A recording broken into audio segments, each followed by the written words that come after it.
when we ally together, when we uplift each other, when we connect and band together, we are so much more than the sum of our parts.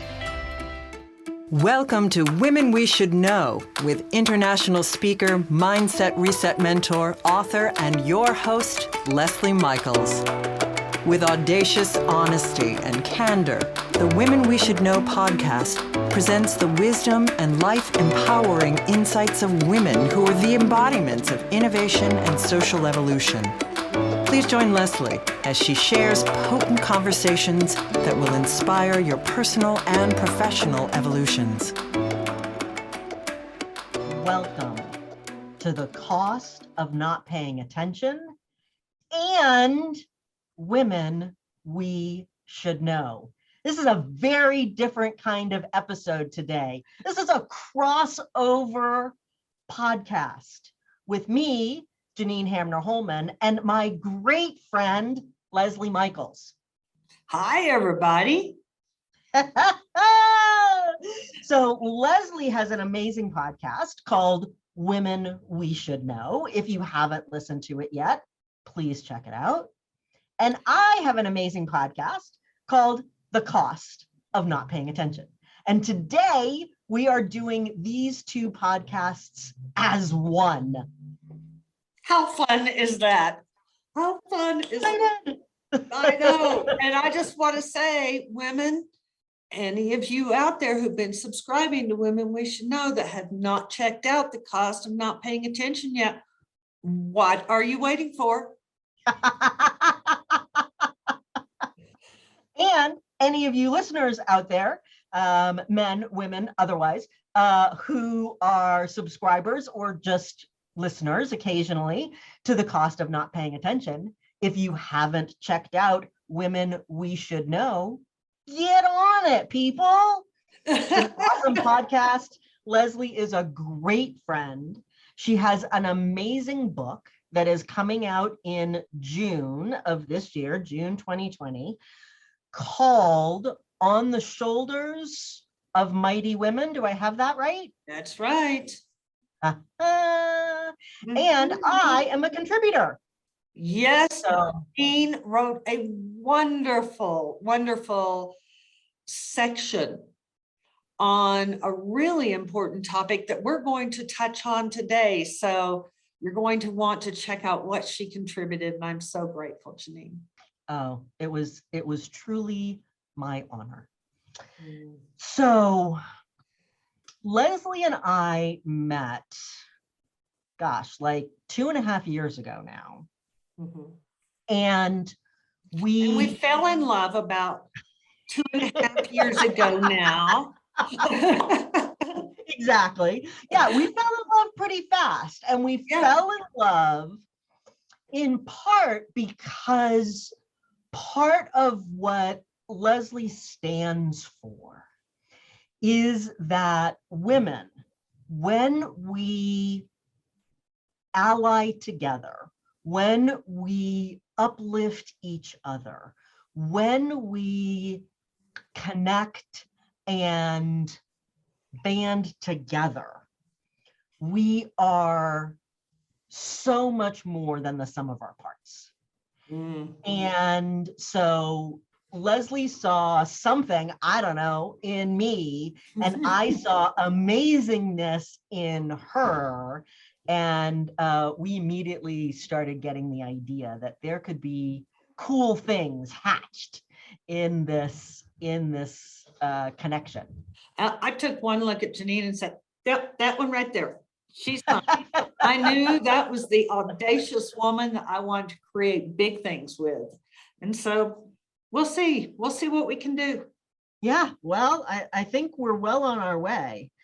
And so part of what I would love for us to dive into today, as we think about Women We Should Know, as we think about the cost of not paying attention, is there are so many women out there, including you, including me, who have been harmed by this idea that exists, that there's not enough space for the strong, powerful women, that women cannot be collegial. We must be dog eat dog.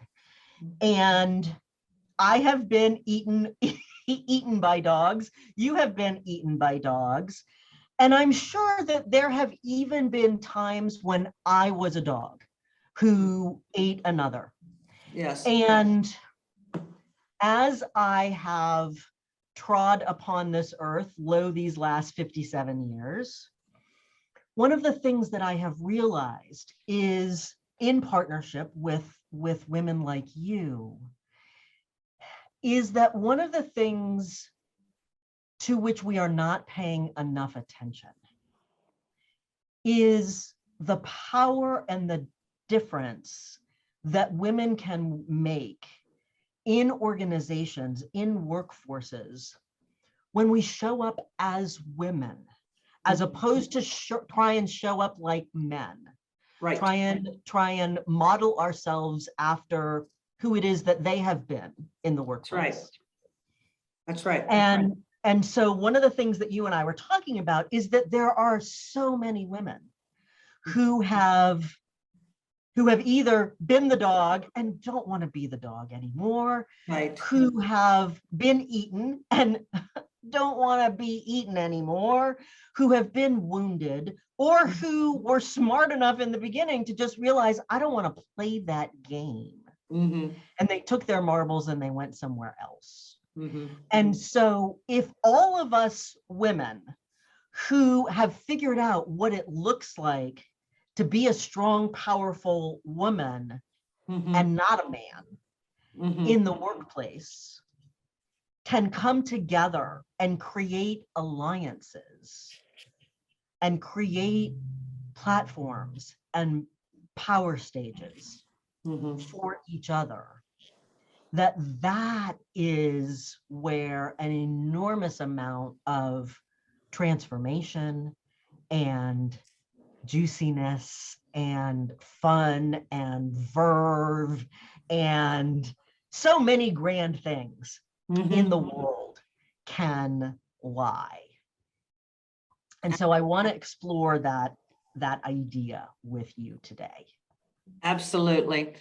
And I want to also, I can hear in my mind those women who are out there saying, well, I'm not really a powerful woman, but I did have that horrible experience.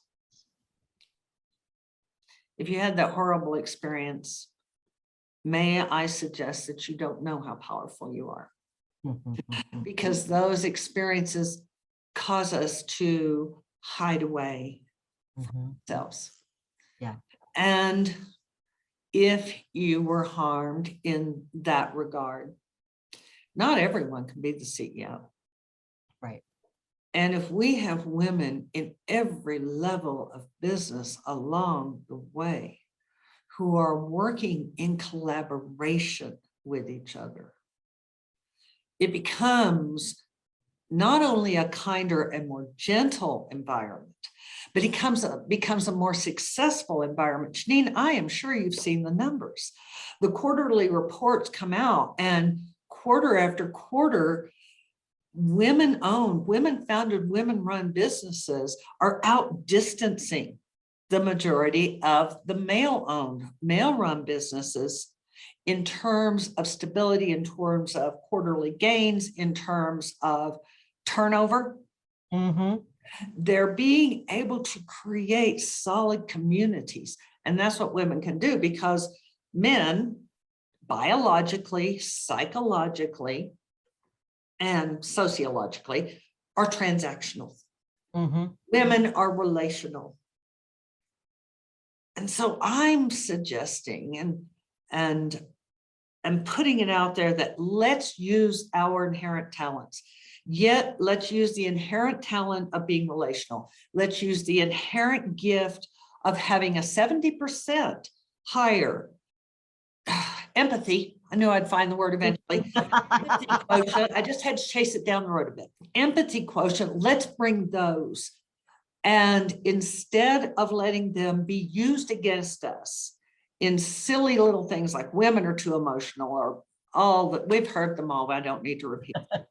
Let's bring them together, recognize them for the power base that they are, and share and build something great together. I love that. And, as we're thinking about both women we should know and the power of women, and Yes. we're thinking about the things to which we have not paid attention to in the world of business and Yes. what the cost is of that, there are so many types of jobs, whole categories of roles that used to be transactional and are having to become more relationship based.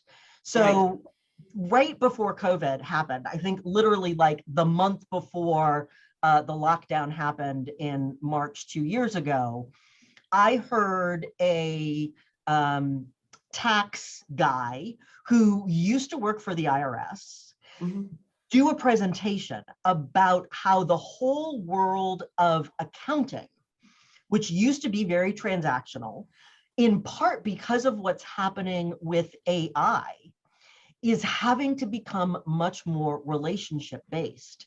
And the challenges that that's creating for those professionals in that field. I mean, I have a great, very warm, loving, high emotional intelligent quotient accountant. And let's face it, many are not. And, so there's a whole field of people who are having to get retooled and retrained. And it's happening in the world of IT, another whole sector where folks used to be very transactional, where it used to be very male dominated. And they are having to become more relationship based and the challenges that are faced by doing that. And so one of the great opportunities is to get more women into these fields, because as you and I both know, there are incredible women leaders who are training young women today in the STEM fields to be incredible technologists, to be incredible in math and the hard sciences and engineering. And so by having more women in these fields who are naturally, biologically, genetically, brain chemistryly inclinated to, that's not a word, inclined. You can make up that word if you want to. Inclinated, it's a new word. No, inclined to oriented, designed to be more relationship based.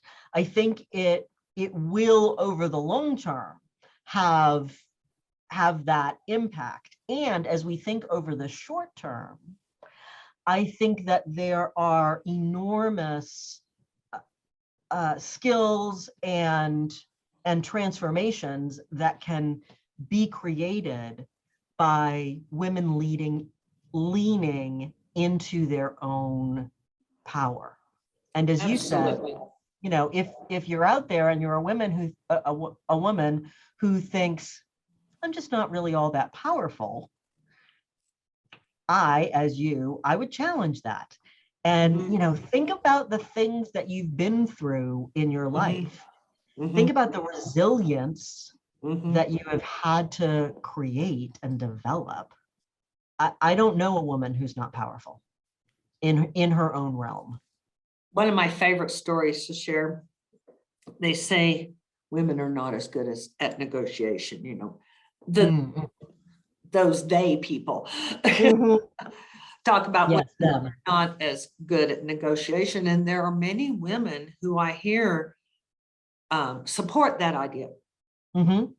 And this is a real cost of procrastinating in terms of helping our women to realize that the skills they've developed outside of work are some of their most marketable skills. But tell me who is a better negotiator than the mother of a 16-year-old girl who's absolutely committed to wearing that prom dress. It's cut down below her navel. The mom knows better, but she also knows she better negotiate this right, or there's going to be World War III and we won't get past it until she graduates from college. Who is the better negotiator than that? That's such a great point. Yes. You know, we undersell the skills that we have developed. You know, and there are many women out there who spent decades as what was it called? You know, like chief technology officers, chief domestic officers. Oh, yeah, it makes my head hurt just to remember. Right. You know, but the captains of the house. Yes. And all of the things that needed to be negotiated in that world. And it wasn't always just wait until your father gets home. You know, there were a lot of things that needed to be dealt with in the here and now, especially with kids, but sometimes also with dad. You know, she would have to negotiate things with her partner, or so the then plumber. You know, it has to be taken care of that moment. She has to make executive decisions. And one of the many places where you and I ally is you and I both think of leadership as having zero to do with a title or letters that might come after your name or where you went to school, but about choices that we make to be a leader. And so I've told this story many times, and several of you may have already heard it, but I was talking with a hospital CEO, and he was talking about walking his hospital, and he came up to this one gentleman and he said, "What do you do here?" And the gentleman said, "I clean the floor." And the CEO said, "Thank you very much for your work. I really appreciate everything that you do." And he carried on, and then he came across another gentleman and he said, "What do you do?" And he said, "I make the floors sparkle so that my patients heal faster." That gentleman is a leader. Yes. His job is to clean the floor. And he is an organizational leader in that hospital who understands, you know, how his role connects to what the organization is up to. And it's one of the things that I think women do exceptionally well, is to help people figure out how what they do connects to the whole. How do you see that idea playing out in the allyships that you're up to creating among women? The thing I see that's happening that is so inspiring to me is the women I support to create these alliance relationships are acutely aware of the cost to them that was experienced because of their former company's procrastination in developing gender equity or et cetera. And they are proactive in bringing those lessons into their new environments and making sure that that is not perpetuated. And that as they move into leadership, it is not perpetuated among their team. And it is not, in many cases, perpetuated in the team next door, because the team next door is seeing what's happening over here with this more acutely aware and in touch woman's team. And they're going to their team leader and saying, "Now, wait a minute." And so it's spreading like a good kind of virus. Right. So I want to talk a little, I wasn't necessarily planning on talking about this. And as you were talking, it had me think about the way that you show up in the world.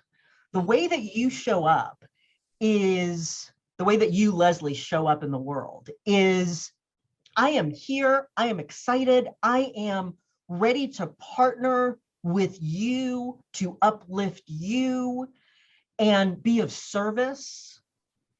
And as a result, I believe, of the way that you show up in the world, you are having amazing people come and want to support you. Mhm.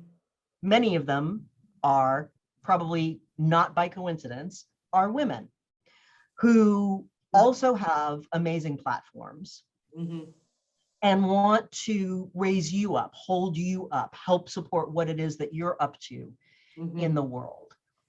And I want to hold that in contrast to the way that so many women and so many women of our generation Mhm. have been taught that we have to operate in the world of work, which is that old dog eat dog dynamic. I think the younger generations, the millennials and the Gen Zs coming after them, I think innately they have more of a collaborative Yes.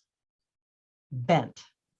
And I think that that's great because in just 3 years, the millennials and the Gen Zs will be 75% of the workforce. That's right. And yet it is still us, the Xers and the boomers, to the large extent, unless they're startups, who are in the C-suites.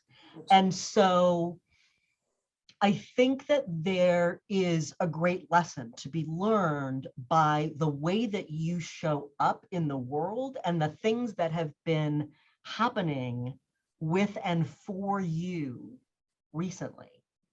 And so we didn't talk about this beforehand, so I don't know how comfortable you are in talking about what some of those things are, but I think that they would make incredible examples. So even if you don't want to name drop, you're welcome to name drop if you want to, but even if you don't want to name drop, I think it would be great if you could talk a little bit about your upcoming book and the experiences that you've had of people who really want to help uplift you, because I firmly believe that it is happening because of how you show up in the world, which is not, I am a dog out to eat anything. It is, I am a woman who is here to uplift humanity in general, Yes. and women in particular.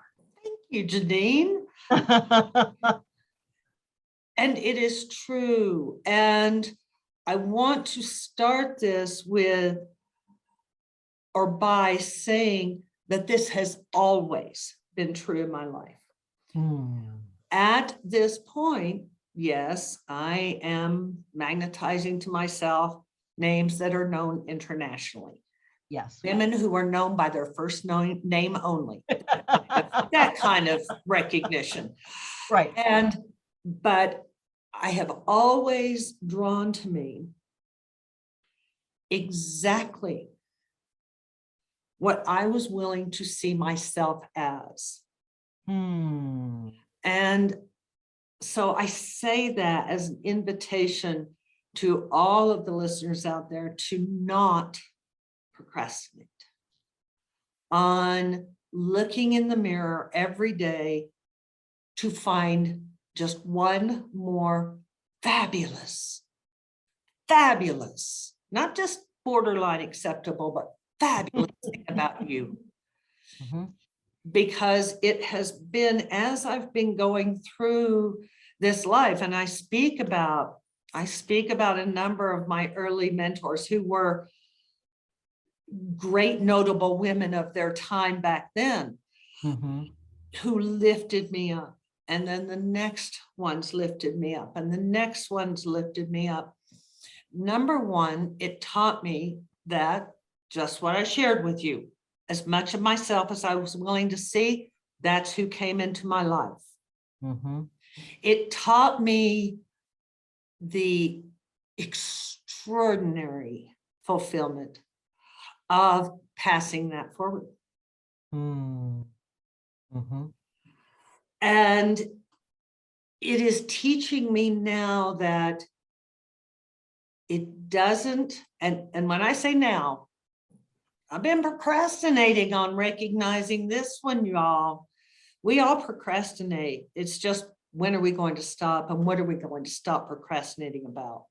Right. And this last wave of, and it has been a wave of influence that has come in to lift me up, has helped me to stop pretending that it has to always be hard work.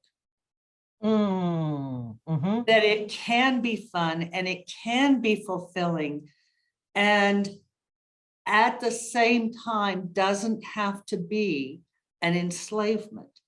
And that's really important, a really important thing for women on the whole to come to understand, because between working at work and then working at home and taking care of the kids and being responsible for the elders, women in many regards have been slaves to their lives.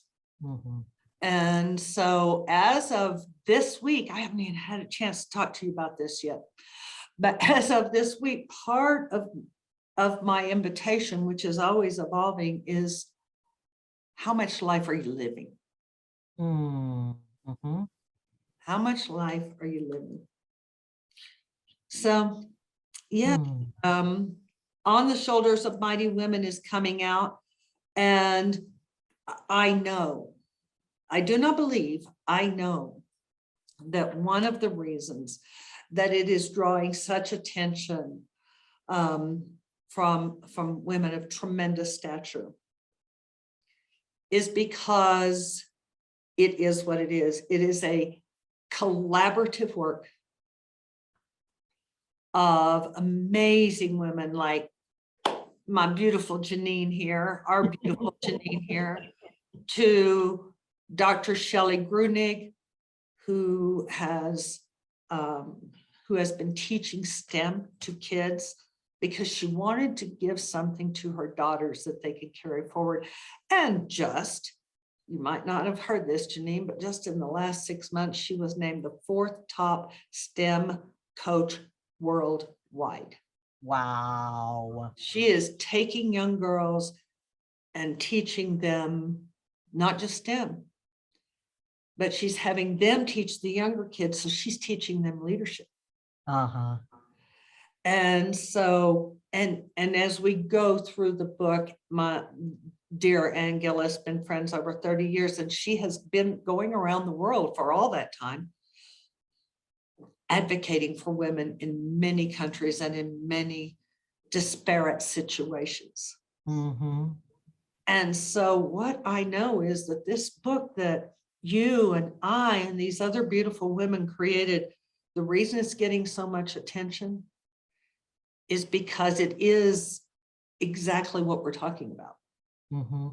It is a collaborative effort, inviting more women to come into collaborative effort. It is a strategic alliance, inviting more women to come into a strategic alliance. It is an act of no longer procrastinating and paying attention to those nuances of those skills we've developed, and no longer paying that cost of not paying attention, stepping up. So I'll be quiet. Not at all, please. So, you know, obviously, I love what it is that you're up to. And when you were just talking about all of the ways in which women have been taking care of ourselves and our worlds, had me think, I was just down in Mexico for a couple of days to really take some time for myself. And I've realized, you know, over the last couple of years, with all of the things that we have all been going through, plus the particulars of my life, that, and the particulars of me.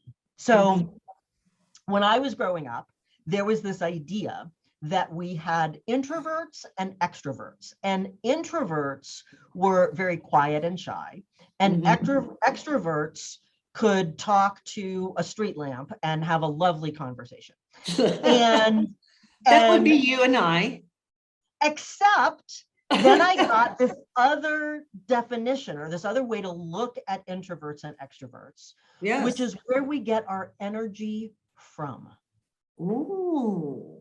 Right? So my husband gets his energy from being with other people. Mm-hmm. He would love nothing more than to go to a party with 1,000 people in it. He would find that energizing. Mm-hmm.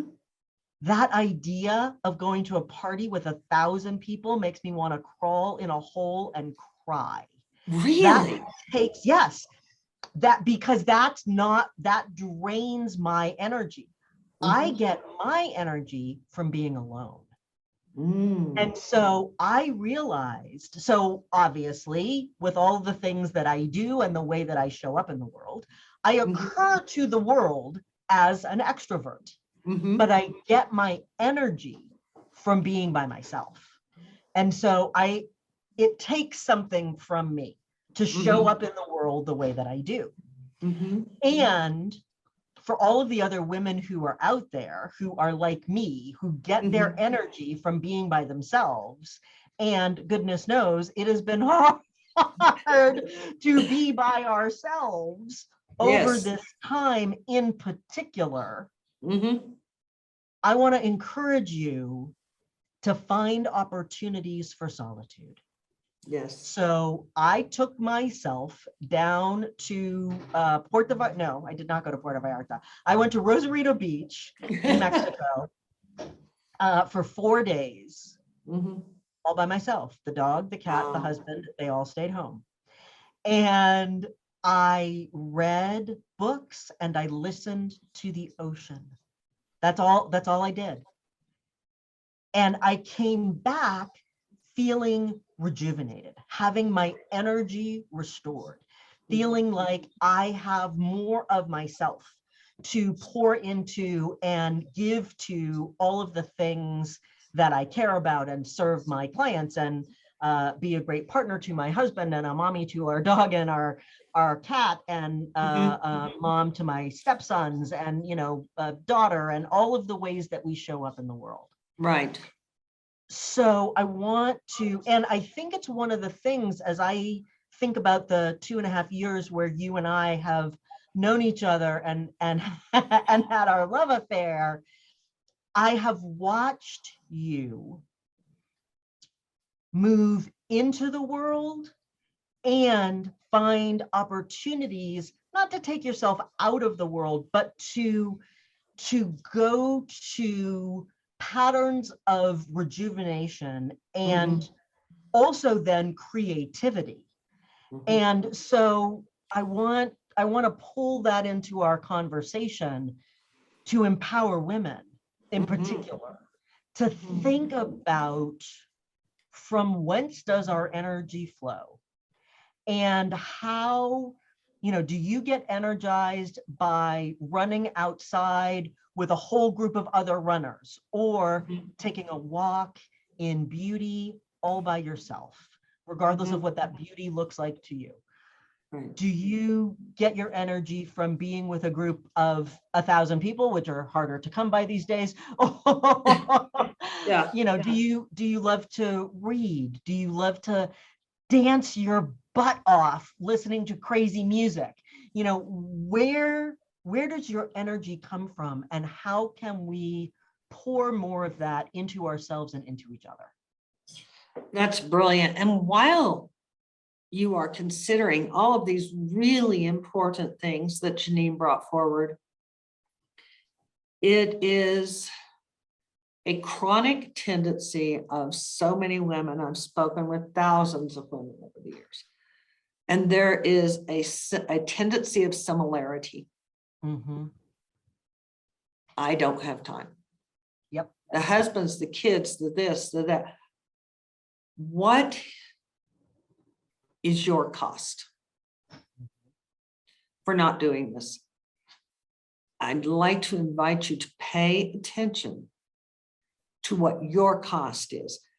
Is the cost that you are sharp with the kids when what they are needing is a cuddle? Mhm. is the cost that you have to go back to the house 3 times because you can't remember everything you needed to take with you. And so now you've cost yourself more time. Right. What is your cost for not paying attention to the voice inside that says, I need fill in the blank? Right. And if we think about it, I saw a study that was saying that over COVID, 87% of humans have gained more weight than they are comfortable with.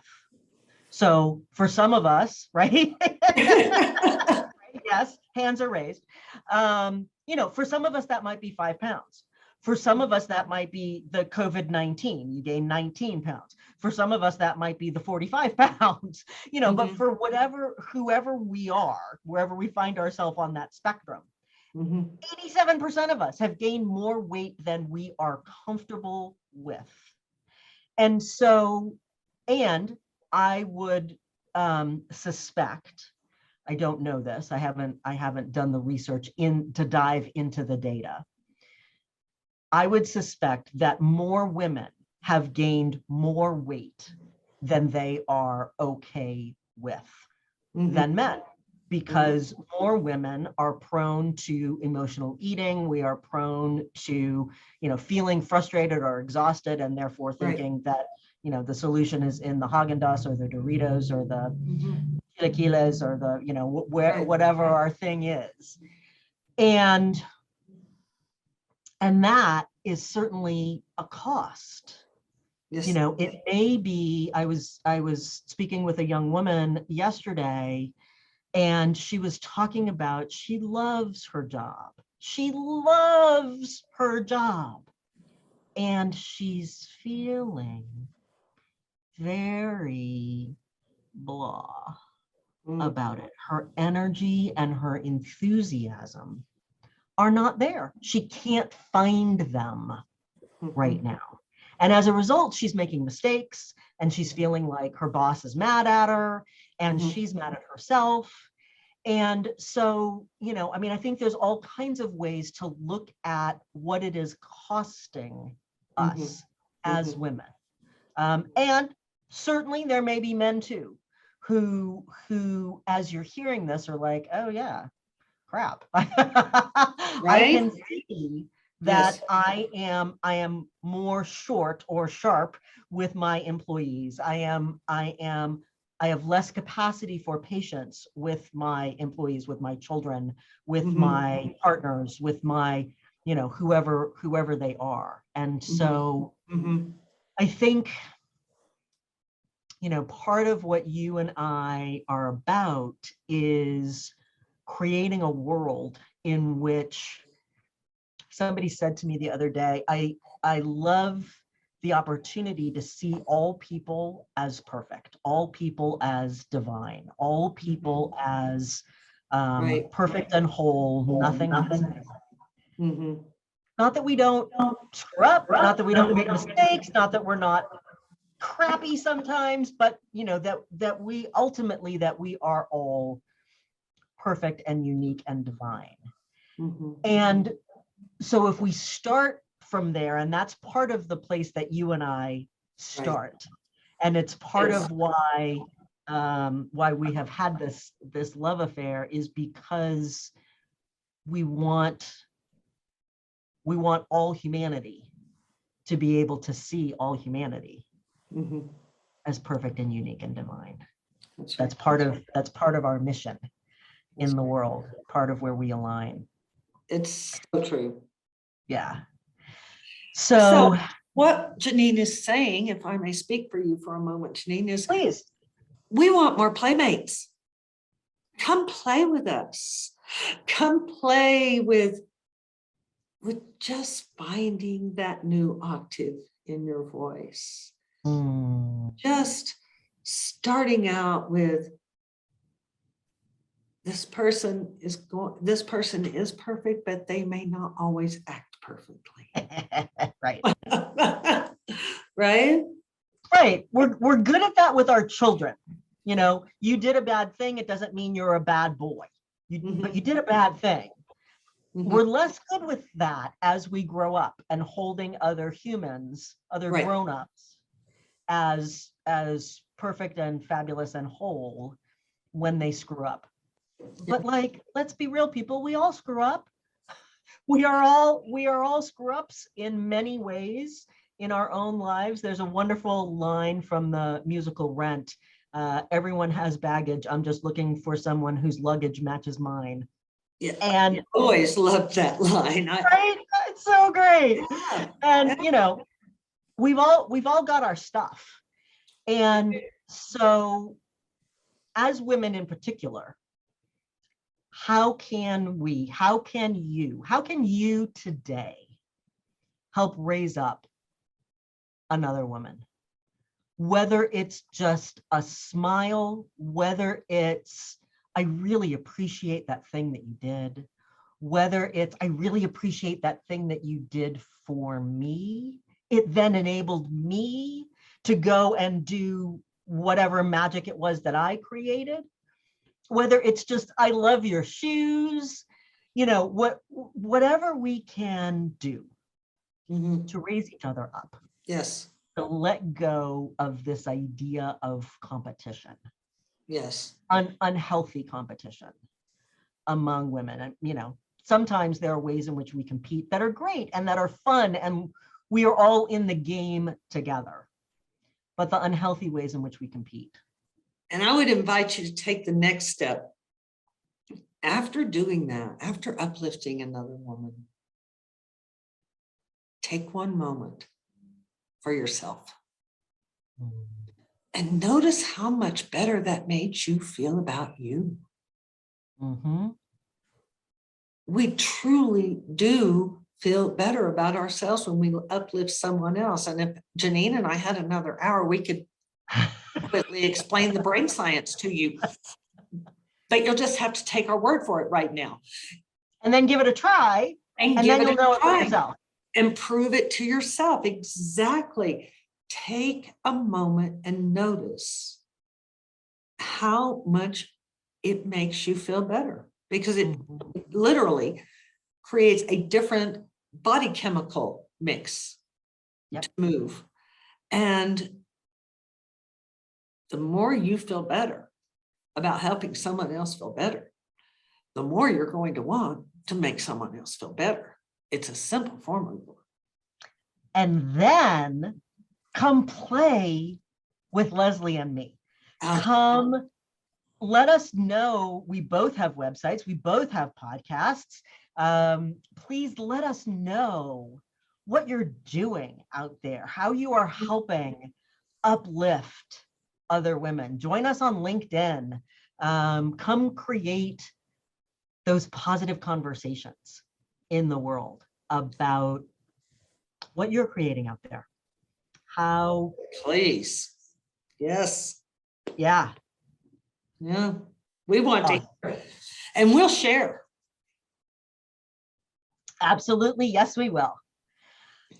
Okay. So this has been super fun.